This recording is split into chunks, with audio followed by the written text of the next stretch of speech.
Hi guys, here you can see we have a Franke Flair coffee machine with the steam wand is blocked. Everything else works bar the steam wand. You press the button here, it just beeps and says blocked.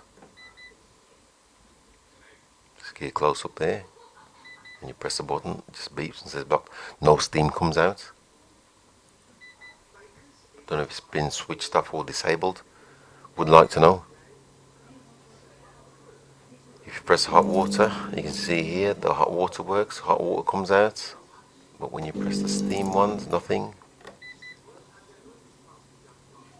See there, you press the steam wand, just beeps and says blocked.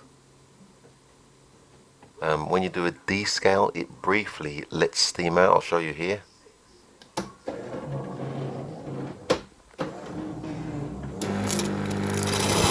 The steam wand briefly.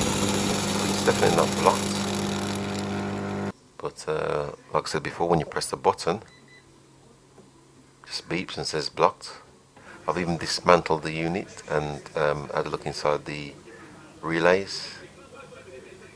They're working fine. Yeah, we still got blocked. Any ideas? Would appreciate.